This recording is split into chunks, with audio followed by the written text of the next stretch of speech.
Pai, nesse momento, Senhor, nós entramos na Tua santa e gloriosa presença, Pai. Pai amado e querido, para apresentar a vida do Teu Filho nas Tuas mãos. Pai amado, que o Senhor desce sobre a vida dele, Pai. Desce com a tua unção, com o Teu poder, derramando, Pai, sabedoria. Meu Pai, que ele venha ter sabedoria do alto nessa noite. Meu Deus, que as palavras, meu Deus, não seja dele, mas seja as palavras do alto para nossa edificação. Que nós venhamos ouvir, meu Pai, a palavra, nós venhamos guardar. E nós venhamos viver, meu Deus, aquilo que nós pregamos, aquilo que nós falamos. Pai amado, que o Senhor também prepara nossos ouvidos, Pai, limpa os nossos ouvidos para que nós venhamos ouvir a Tua palavra e guardar, como diz o salmista Davi. A Tua palavra eu guardei no meu coração para não pecar contra Ti. E assim seja conosco, Pai, que nós venhamos ouvir a Tua palavra e venhamos guardar.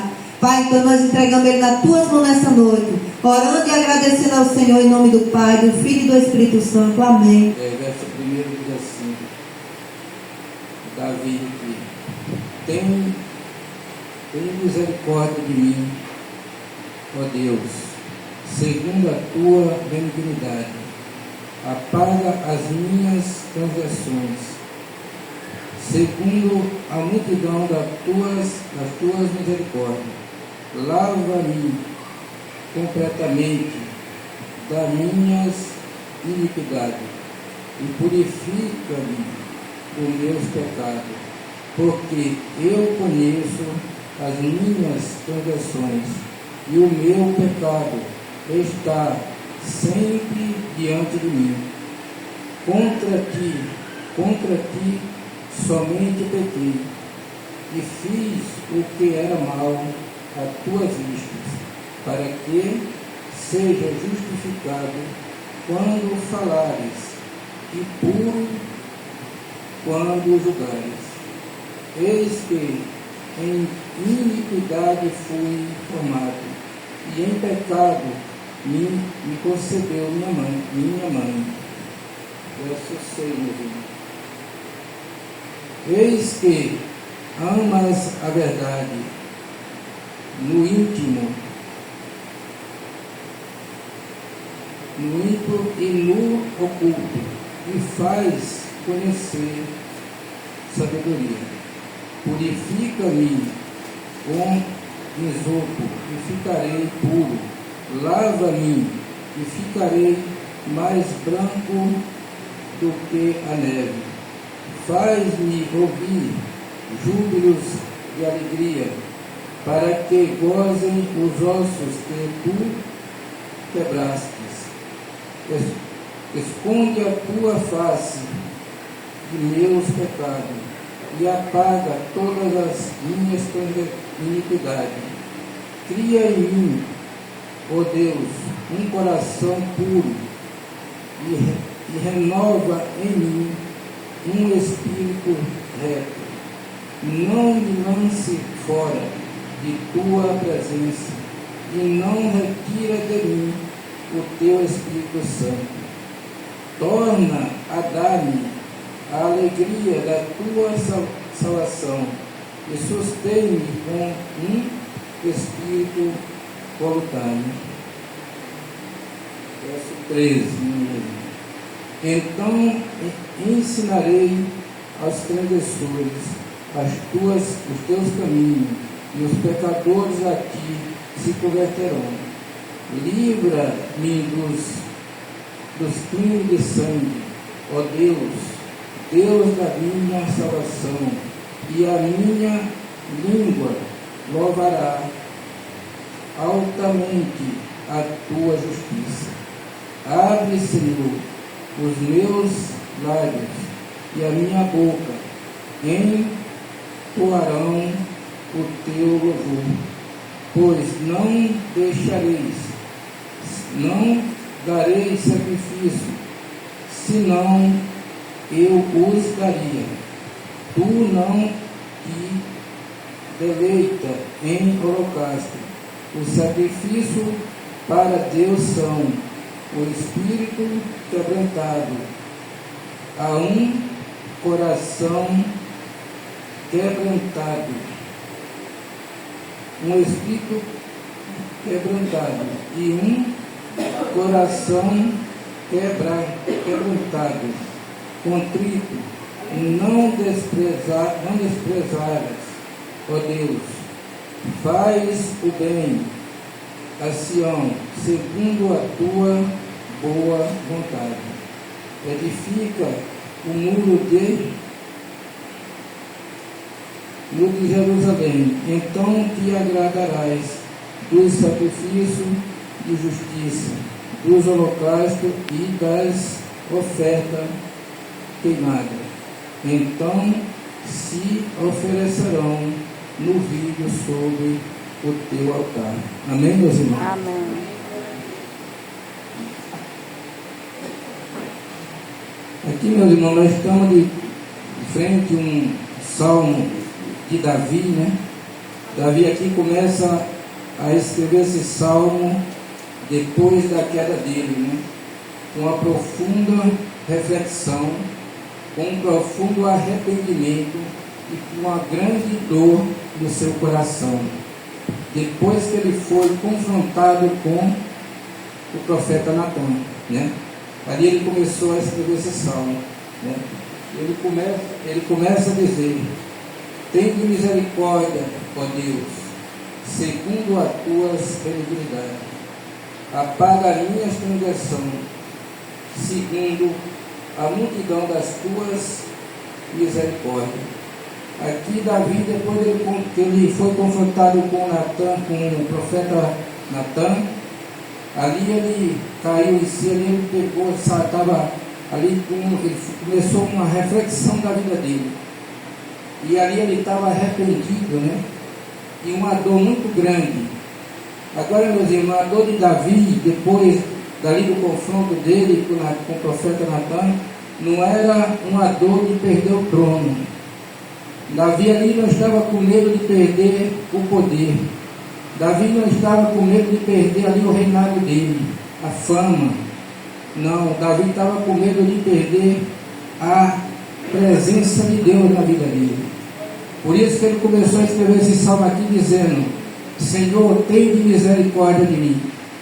Porque ali ele estava arrependido, profundamente arrependido, né? E ele começa ali se expondo a vida dele para Deus, né? Por isso que Davi sempre foi um homem segundo o coração de Deus, porque ele tinha a coragem de contar as coisas que ele fazia, os pecados dele. Então, ali Davi ele não estava com medo de perder trono, porque Davi, quando ele não tinha trono, meu irmão, Davi, quando ele vivia lá no meio do rebanho, por detrás do rebanho, ali no meio do mato, Davi era cheio do Espírito Santo. Davi enfrentou o leão, venceu o urso-leão, venceu o gigante, né? Naquele tempo tocava a harpa e ali o espírito imundo que tinha em Saul saía quando ele tocava, né? Por quê? Porque ele tinha o Espírito Santo. Mas depois que Davi começou no trono ser rei, ele começou a perder a essência com Deus, né? Aí aqui nós prestando atenção a esse texto, nós vamos ver Saul, quando foi confrontado ali com o profeta Samuel, né? Saul ficou com grande medo também, né? Mas não foi com medo de perder a presença de Deus, foi com medo de perder o trono, com medo de perder o reinado dele, foi com medo de perder a posição dele ali no trono, né? Quando o profeta Samuel chegou e falou para Saul e disse: Saul, hoje Deus quebra o teu trono e entrega para outro, né? Ali Saul se indignou e ficou com medo. Até que na Bíblia diz que quando Samuel ia sair, ele puxou a roupa de Samuel e rasgou, né? Foi assim que o trono de Saul foi rasgado.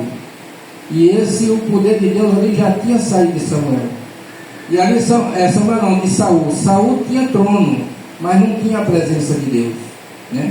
E ali Davi, quando ele estava ali atrás do rebanho, não tinha trono, mas tinha a presença de Deus, né? E nós vimos que Davi, depois de confrontado ali com o profeta Natan, ele começou a cair em si que ele tinha pecado, né? Como todas as pessoas dizem que Davi caiu quando ele conheceu Betseba.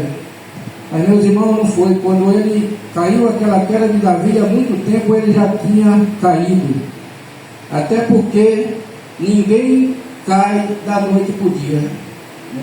Ninguém não cai de uma hora para outra. A pessoa vai caindo pouco a pouco, no dia a dia, entendeu? Por quê? Quando Davi caiu ali, ele já há muito tempo tinha caído. Ninguém não tropeça, meu irmão. A gente vai tropeçando nas pequenas pedras, entendeu? Você vai tropeçando nas pequenas pedras e ali vai fugindo a tua essência de buscar a Deus, de você vir para a igreja. Ali o teu desejo de buscar a Deus vai saindo e tu vai tropeçando em pequenas pedras. Não é em grandes pedras que a gente tropeça para cair, né? Quando você vem tropeçar na grande pedra, você já está longe, a presença de Deus já tem saído há muito tempo. Tem gente que diz, não, o fulano caiu da igreja hoje. Não, ele caiu há muito tempo. Começa como? Quando você começa ali faltar um culto, né? Ali é uma pedrinha que você tropeçou ali, né? Por um motivo ou por outro, eu não vou para a igreja hoje. Essa pedrinha ali, você tropeçou nela, entendeu? Ali a presença de Deus, você já está se distanciando de Deus. Aí amanhã você tropeça em outra pedra pequena, né? E ali vai saindo. O diabo vai tirando de você hoje o culto de hoje. Amanhã ele te tira o desejo de orar, né? Aí depois ele vai te tirar o desejo de você buscar Deus, né? E é assim que o diabo vai trabalhando na vida, como ele trabalhou ali na vida de Davi. Davi não percebia que ele estava caindo. Davi, ele tinha trono, ele tinha exército, ele tinha fama, né? E o exército dele estava lá. Você vai tropeçando nas pedras, não vai dizer que você tropeçou numa pedra hoje, você vai descer do altar, né? Vai tirar a Bíblia debaixo do teu braço, não. Você vai tropeçar em outra pedra. E por aí vai, entendeu? Cada dia você vai se degradando espiritualmente, vai se enfraquecendo, né? Você não tem mais desejo de orar, você não tem desejo de buscar, e ali vai ficando fraco. E quando nós ficamos distantes de Deus, nós estamos se aproximando do diabo, de Satanás, dos nossos inimigos, entendeu? Nós estamos dando, você está dando um passo para trás e você está se aproximando do inimigo. Não tem chance para nós se nós se distanciar de Deus. E ali Davi, ele sabia que ele tinha tropeçado, né? A queda dele foi uma queda grande, né? E ali ele começou a se expor para Deus. Por quê? Porque ele tinha medo de perder a presença de Deus. Por isso que ele começou a dizer, Senhor, tem misericórdia de mim. No 2 ele diz, lava-me completamente das minhas iniquidades. Purifica-me dos meus pecados, porque eu conheço as minhas transgressões e o meu pecado está sempre diante de mim. No verso 4, contra ti somente pequei, e assim o que? E fiz o que é mal à tua vista, para que seja justificado quando falares, e puro quando julgares. Aqui Davi está dizendo, Senhor, me limpa, porque eu estou sujo. Senhor, me lava, porque ele diz ali que ele estava sujo. Por quê? Porque ele não tinha mais a presença de Deus, né? A presença de Deus de Davi já tinha saído dele, né? Porque ele estava fazendo o quê? Davi, naquele tempo, quando a pessoa, por isso que nós temos que ter coragem, meu irmão, ter cuidado na vida, porque muitas das vezes você está num lugar que você pega um cargo maior, você começa a degradar na fé, você começa a tropeçar em pedras, entendeu? E por isso Davi estava desse jeito, porque Davi, quando ele ganhou o trono, ele começou a tropeçar. Não foi quando ele conheceu Betseba que ele pecou e caiu. Ali ele já vinha de muito tempo já tropeçando. Há muito tempo que a presença de Deus não tinha mais nele, já tinha saído, entendeu? Ele estava simplesmente com um trono, né? Assim como tem muitos aí que tem trono, e não tem a presença, tem fama e não tem a presença, tem ali exército, é chefe de alguma coisa e não tem a presença, entendeu? Então ele está uma pessoa vazio, porque a pessoa que não tem a presença de Deus, ele é como um zero à esquerda, né? 2-0 ou 3-0, fica lá para o terceiro zero, quando nós perdemos a presença de Deus, nós ficamos o quê?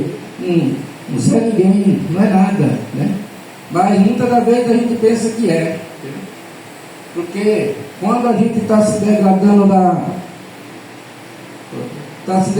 na fé, a gente não percebe que a presença de Deus já está longe de nós, não percebe, porque ali é como, que Satanás é como um morcego, e ali ele cresceu na presença de Deus, mas Sansão foi perdendo a essência de Deus, porque ele começou a andar por um lugar que ele não era para andar, né? Ele começou a conhecer pessoas que não era para ele conhecer, ele começou a fazer coisas que Deus não tinha mandado ele fazer.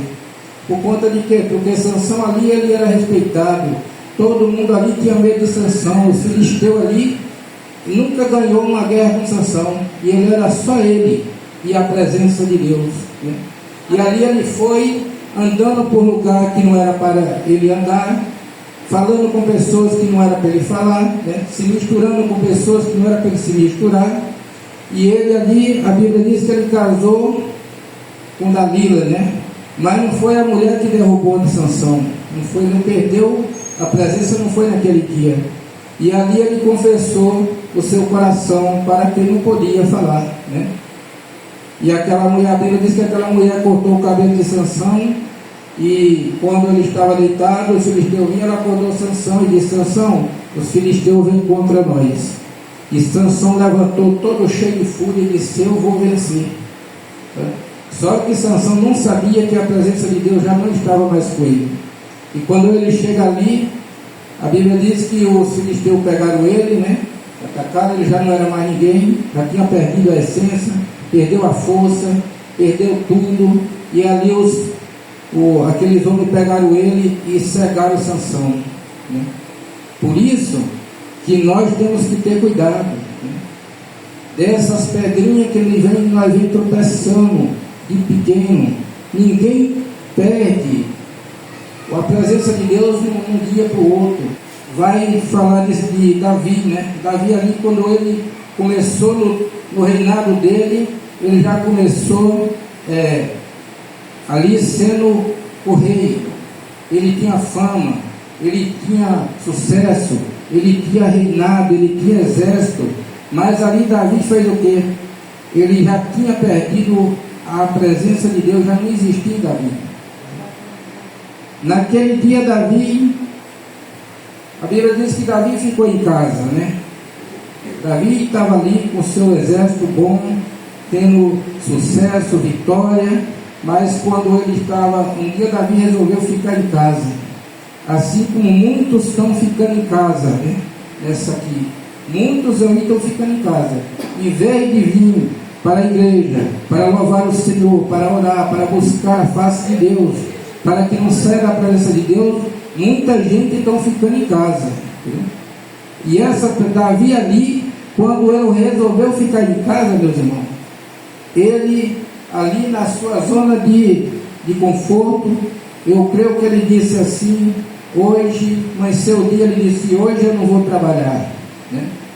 Hoje eu vou ficar em casa, hoje eu vou desfrutar do meu palácio, né? E a Bíblia diz que ele ficou em casa ali descansando. Aí quando ele olha para cima do palácio, ele olha e ele enxerga Betseba tomando banho, e os olhos dele alcançou aquela mulher ali, né? Mas me diga por que Davi viu aquela mulher no palácio? Porque ele ficou em casa, porque ele estava descansando, e ali os olhos dele enxergou aquela mulher. E a Bíblia diz que ali ele começou a mandar mensagem para ela, né? Até que se envolveu com aquela mulher. O coração dele já, aquilo que os olhos dele via e não desejava, quando ele ficou em casa já viu e começou a desejar, porque ele viu aquela mulher. O coração também começou a desejar, entendeu? Assim também é nós. Quando nós procuramos ficar na nossa zona de conforto, os nossos olhos vão começar a ver coisas, né, que nós não devíamos ver. Nossos olhos vão começar a descobrir coisas que não era para nós descobrir, né? Por que vai descobrir? Porque nós estamos em casa. Nessa época, Davi tinha a presença de Deus.